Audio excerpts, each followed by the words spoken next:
मेरे YouTube channel पर आप सभी लोगों का स्वागत है। मैं रंजन सर फ्रॉम सृजन क्लासेज जहानाबाद, है ना। हम फ्यूचर इंडेफिनिट टेंस ख़त्म कर दिए थे।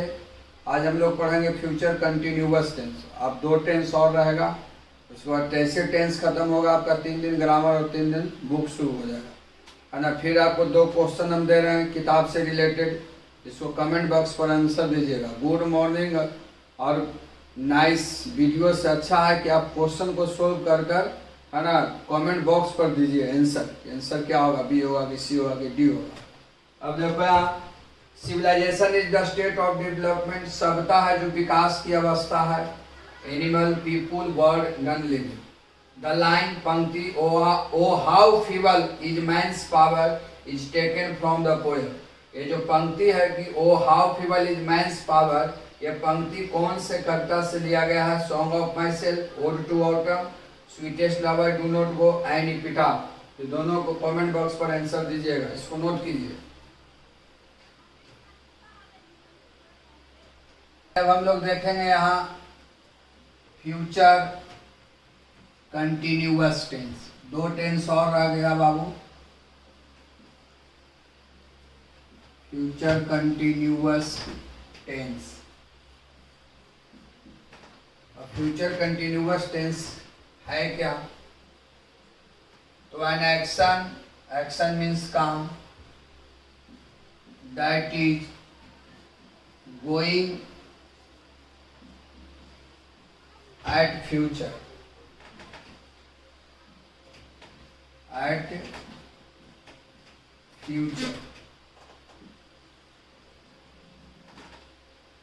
जिससे किसी काम को भविष्य में जारी या चालू रहने का बोध हो। जिससे किसी काम को भविष्य में, भविष्य मतलब आने वाले समय, जिससे किसी काम को भविष्य में जारी या चालू रहने का बोध हो। जारी या चालू रहने का बोध हो। An action that is going at future. जैसे देखो यहाँ, मैं एक उपन्यास पढ़ता रहूंगा, यानी उपन्यास पढ़ने का काम भविष्य में जारी रहेगा। जैसे हम लोग सभा में विद्रोह करते रहेंगे।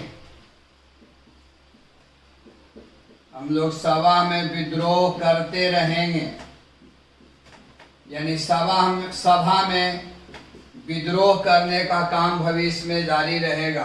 जैसे राधा एक मधुर गीत गाती रहेगी, यानी मधुर गीत गाने का काम भविष्य में जारी रहेगा। जैसे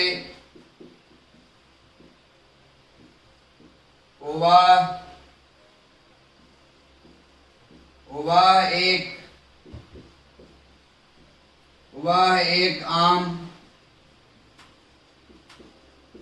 खाता रहेगा। अब देखो, अब हम पहचानेंगे कैसे कि दिए गए वाक्य फ्यूचर कंटिन्यूअस टेंस का है। आइडेंटिफिकेशन, हम कैसे पहचानेंगे कि दिए गए वाक्य फ्यूचर कंटिन्यूअस टेंस का ही वाक्य है।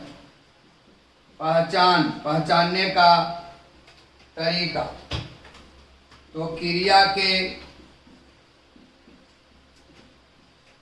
अंत में या वाक्य के अंत में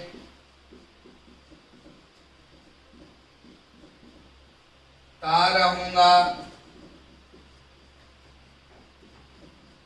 ता रहेगा, ती रहेगी, ते रहेंगे, लगा रहता है। याद रखिएगा। तो फ्यूचर कंटिन्यूअस टेंस का पहचानने का तरीका है कि क्रिया के अंत में ता रहूंगा, ती रहेगी, ते रहेंगे, लगा रहे, उसे फ्यूचर कंटिन्यूअस टेंस का भाग समझा जाता है। जैसे देखो यहाँ ता रहूंगा, ते रहेंगे, ती रहेगी, ता रहेगा। तो जिससे किसी काम को भविष्य में जारी या चालू रहने का बोध हो उसे फ्यूचर कंटिन्यूअस टेंस कहेंगे। फ्यूचर कंटिन्यूअस टेंस का पहचानने का तरीका है कि वाक्य के अंत में या क्रिया के अंत में रहेगा ता रहूंगा, ती रहेगी, ते रहेंगे। जब वाक्य के अंत में या क्रिया के अंत में ता रहूंगा, ती रहेगी, ते रहेंगे, लगा रहे, उसे फ्यूचर कंटिन्यूअस टेंस का भाग समझा जाता है। इसको नोट करो।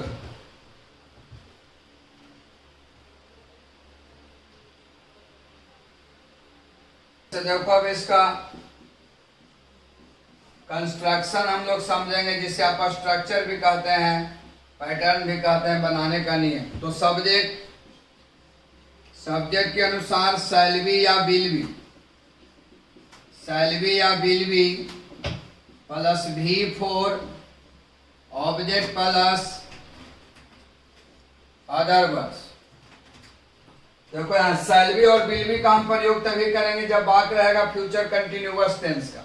अब यहाँ समझेंगे हम लोग, सब्जेक्ट में अगर आई और बी रहेगा तो आई और बी के साथ हम शैल बी का ही प्रयोग करेंगे और बाकी सभी सब्जेक्ट के साथ विल बी, बाकी सभी सब्जेक्ट के साथ विल बी का प्रयोग होगा। रे बाबू, सिर्फ आई और बी के साथ शैल बी का प्रयोग करना और बाकी सभी सब्जेक्ट के साथ विल बी का प्रयोग करना है। जो हम कंस्ट्रक्शन लिखा है उसी तरह से वाक्य को सजाना है। जब फ्यूचर कंटिन्यूअस टेंस का वाक्य रहेगा तो उसका बनाने का नियम है कि सबसे पहले सब्जेक्ट के अनुसार शैल बी या विल बी प्लस V4, यानी क्रिया के पहला रूप में हम लोग ING जोड़ेंगे तो V4 बन जाएगा। आई और बी रहेगा सब्जेक्ट में तो शैल बी का प्रयोग करेंगे और बाकी सभी सब्जेक्ट के साथ विल बी का हम प्रयोग करेंगे। जैसे देखो यहाँ एग्जाम्पल,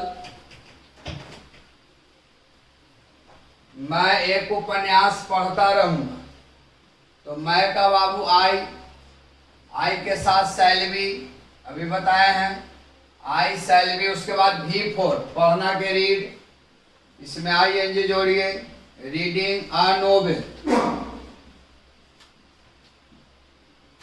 अब देखो यहाँ सब्जेक्ट में क्या है, हम लोग है, हम लोग का बी, आई और बी के साथ shall be, be shall be, विद्रोह करना के रिवोल्ट, इसमें ING जोड़िए, revolting in the society, in the society, in the society. चलो अब हम लोग समझेंगे, राधा एक मधुर गीत गाती रहेगी, तो राधा है तो राधे का साथ विल बी लगेगा क्योंकि शैल बी का प्रयोग सिर्फ आई और बी के साथ करना है। तो हम यहाँ लिखेंगे राधा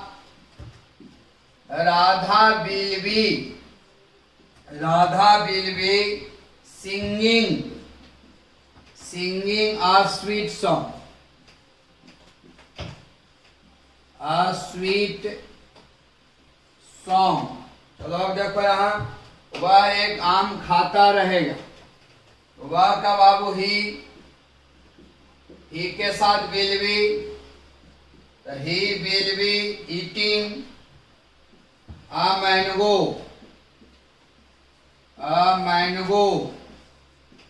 इसको नोट करो।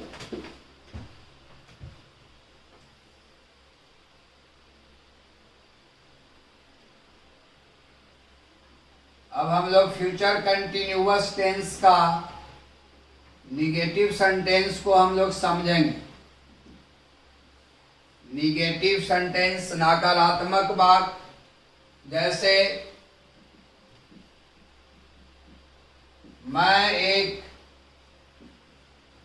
कहानी नहीं लिखता रहूंगा, लिखता रहूंगा। देखो बाबू, सेंटेंस में नहीं लगा हुआ है, तो जब सेंटेंस में नहीं लगा रहेगा उसे हम कहेंगे निगेटिव सेंटेंस। जैसे मोहन मैदान में क्रिकेट नहीं खेलता रहेगा। नहीं खेलता रहेगा। मोहन मैदान में क्रिकेट नहीं खेलता रहेगा। समझना है। मुकेश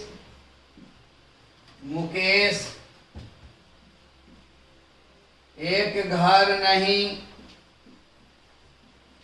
मरम्मत करता रहेगा। मरम्मत करता रहेगा। सेंटेंस में नहीं लगा हुआ है रे बाबू, इसीलिए इसे हम कहेंगे निगेटिव सेंटेंस। देखो यहाँ, जब सेंटेंस में नहीं लगा रहेगा उसे निगेटिव कहेंगे। ये फ्यूचर कंटिन्यूअस टेंस का निगेटिव सेंटेंस है। जब वाक हमारा निगेटिव रहेगा तो उसका कंस्ट्रक्शन देखो क्या होगा रे बाबू।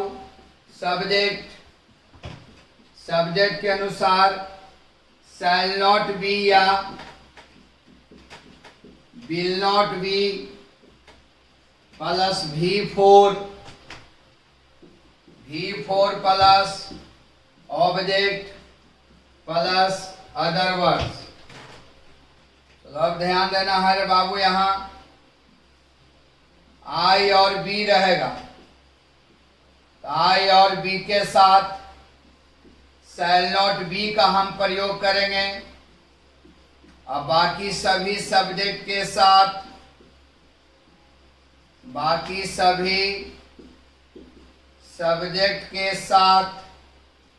Will not be. तो आई और बी के साथ शैल नॉट बी का प्रयोग करना और बाकी सभी सब्जेक्ट के साथ विल नॉट बी का प्रयोग करेंगे। हम लोग शैल नॉट बी और विल नॉट बी का प्रयोग तभी करेंगे जब वाक्य रहेगा फ्यूचर कंटिन्यूअस टेंस का निगेटिव सेंटेंस में। अब देखो यहाँ सब्जेक्ट में मैं है, मैं का आई के साथ शैल नॉट बी, उसके बाद V4 लिखना के राइट, V4 हो जाएगा राइटिंग आ स्टोरी। चलो अब देखो सब्जेक्ट में मोहन है, तो मोहन के साथ विल नॉट बी लगेगा, तो Mohan will not be playing cricket in the field या इन द ग्राउंड। फील्ड भी लिख सकते हैं, ग्राउंड भी लिख सकते हैं। In the field. चलो अब देखो यहाँ मुकेश है, तो Mukesh will not be repairing a house।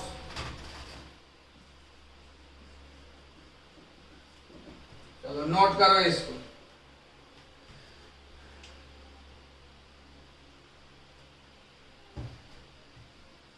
तो अब हम लोग सीखेंगे इंट्रोगेटिव।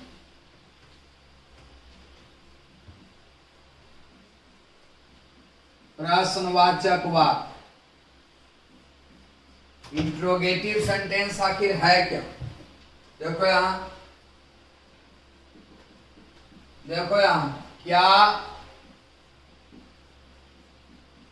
क्या वे लोग एक पत्थर फेंकते रहेंगे? क्या वे लोग एक पत्थर फेंकते रहेंगे? क्या हम लोग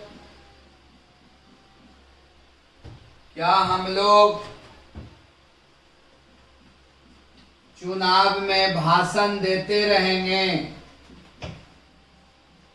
क्या हम लोग चुनाव में भाषण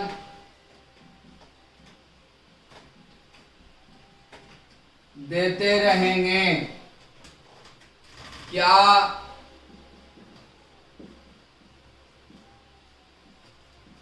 वह तुम्हें मदद करती रहेगी?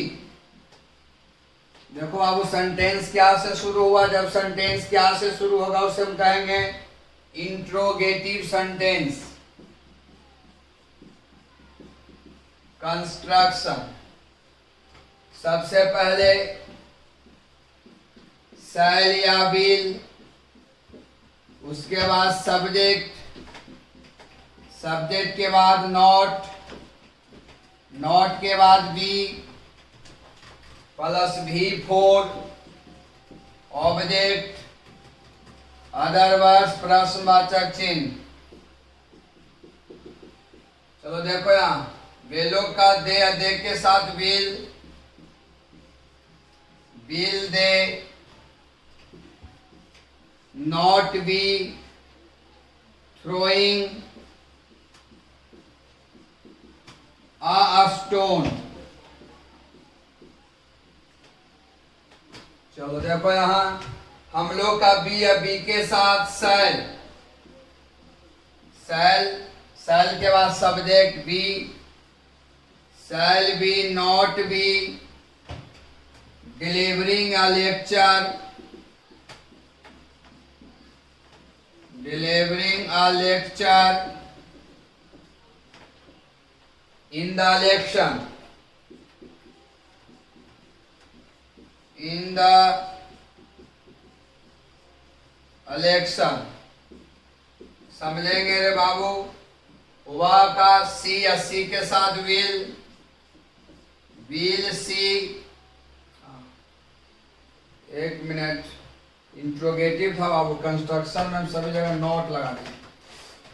तो subject plus V4, object plus other words, प्रश्नवाचक चिन्ह। थोड़ा सा मिस्टेक हो गया, देखो यहाँ हम इंट्रोगेटिव प्लस निगेटिव कर दिए थे। यहाँ देखो नोट को हटा देंगे, बिल दे,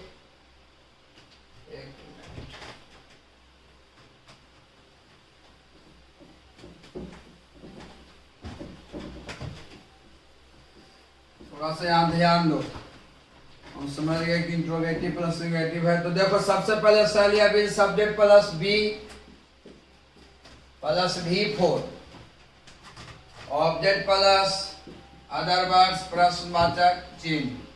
अब देखो यहाँ सब्जेक्ट में वे लोग हैं तो बिल होगा, will they, we, throwing a stone.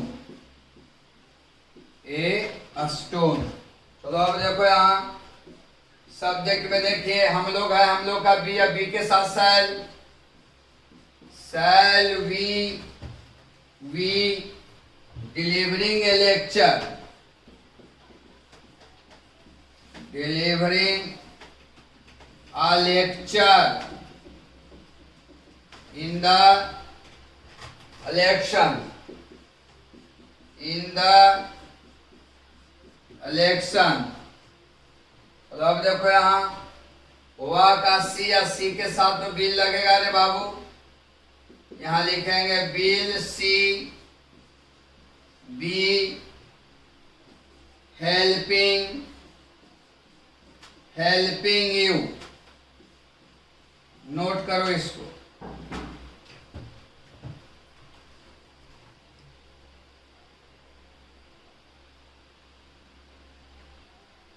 अब देखिए इंट्रोगेटिव प्लस नेगेटिव क्या से भी शुरू रहेगा और नहीं भी लगा रहेगा। जैसे क्या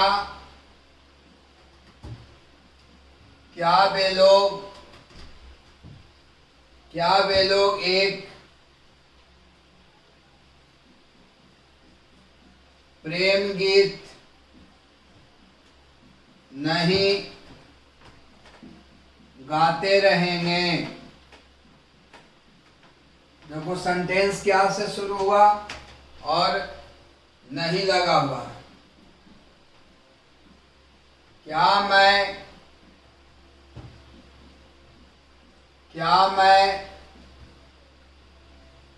चावल कढ़ी नहीं खाता रहूंगा। क्या मैं चावल कढ़ी नहीं खाता रहूंगा। क्या राम एक कलम नहीं खरीदता रहेगा। तो देखो यहाँ सेंटेंस क्या से शुरू हुआ है और नहीं लगा हुआ, इसलिए कहेंगे इसे interrogative plus negative sentence. Construction बनाने का नियम, तो सबसे पहले शैल या विल, उसके बाद सब्जेक्ट, सब्जेक्ट के बाद नॉट, नॉट के बाद बी प्लस V4 यानी क्रिया के चौथा रूप, ऑब्जेक्ट, अदर वर्ड्स, प्रश्नवाचक चिन्ह। चलिए ध्यान दीजिए, वेलों का दे के साथ विल दे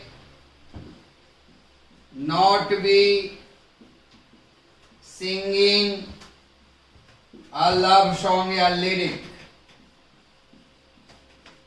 लव सॉन्ग या लिरिक भी लिख सकते हैं, लिरिक का मतलब भी प्रेम गीत। अब देखो यहां मैं का आई के साथ shall I not be eating rice and curry, rice and curry, चावल करी। अब देखो यहाँ सब्जेक्ट में राम है रे बाबू, बिल लगेगा, bill Ram, not be purchasing या वाई भी लिख सकते हैं। परचेज मतलब ही खरीदना, वाई मतलब ही खरीदना। परचेजिंग अ पेन, प्रश्नवाचक चिन्ह, इसको नोट करो।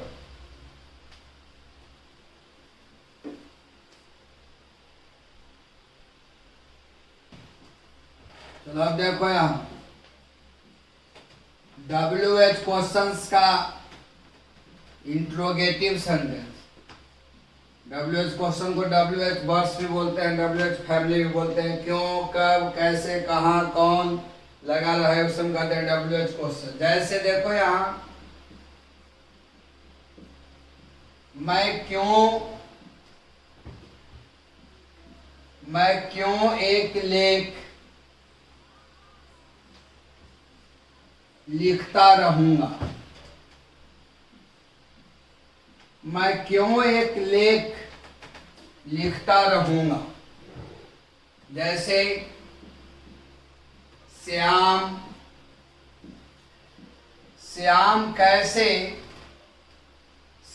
कैसे एक प्रस्ताव स्वीकार करता रहेगा।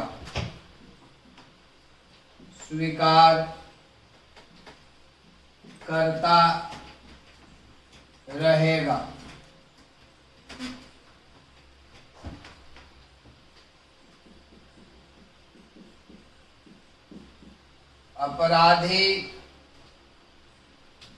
अपराधी कहाँ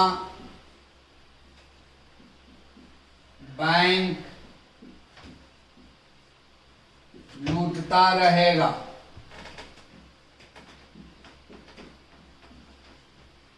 देखो यहाँ क्यों, कैसे, कहाँ लगा हुआ, इसीलिए इसे कहेंगे WH क्वेश्चंस का इंट्रोगेटिव सेंटेंस।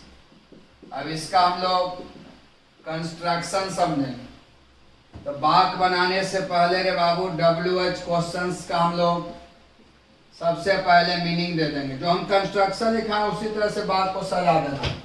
उसके बाद शैल या will plus subject plus V4 object other words प्रश्नवाचक चिन्ह।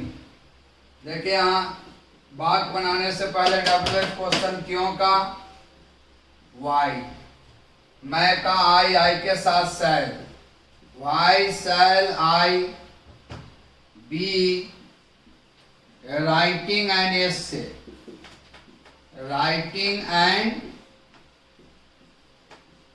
एसे। चलो वाक्य बनाने से पहले WH क्वेश्चंस का मीनिंग, कैसे का हाउ श्याम है, how will Shyam be accepting a proposal,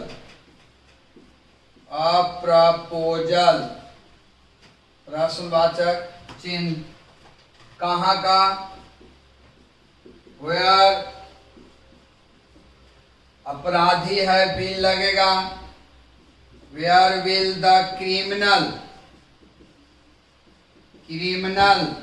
B looting the bank.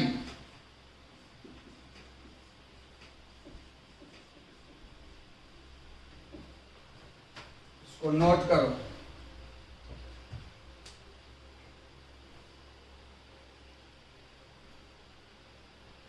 अब देखो WH क्वेश्चंस का इंट्रोगेटिव प्लस निगेटिव, क्यों कब कैसे और नहीं भी लगा रहेगा।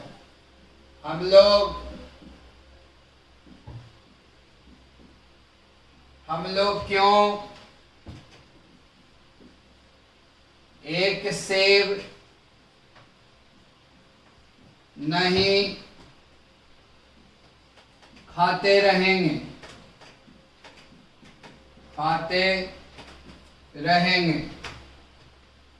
जैसे वह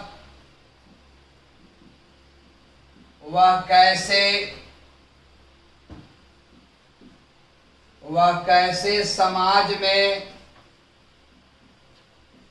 शिक्षा नहीं फैलाता रहेगा।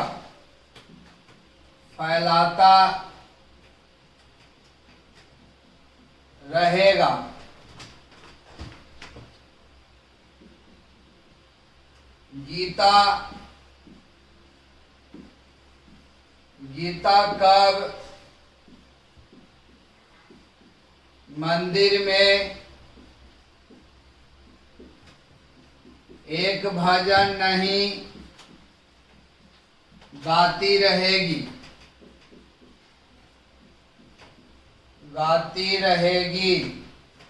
देखो यहाँ क्यों कैसे कब और नहीं लगा हुआ है। कंस्ट्रक्शन बनाने का नियम, वाक्य बनाने से पहले हम WH क्वेश्चंस का मीनिंग देंगे। उसके बाद शैल या विल,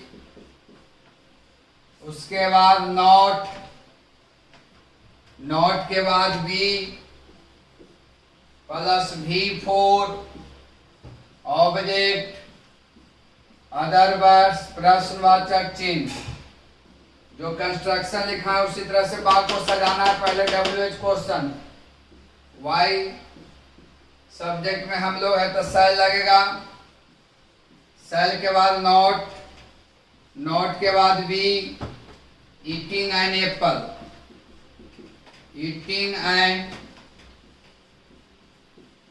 एप्पल।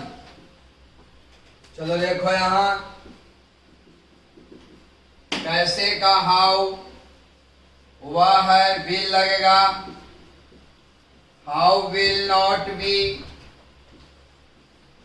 spreading education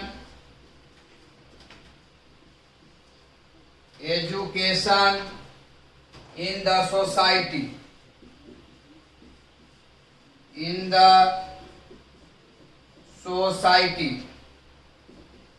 चलो वाक्य बनाने से पहले WH क्वेश्चंस का मीनिंग कब का, when गीता है will लगेगा, उसके बाद Gita not be singing a psalm, psalm मतलब भजन, singing a psalm,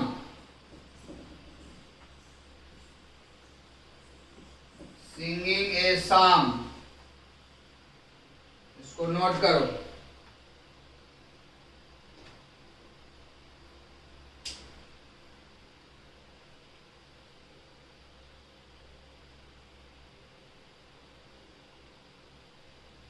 इसमें double verb double sentence sympathetic, double verb double sentence sympathetic नहीं होता है।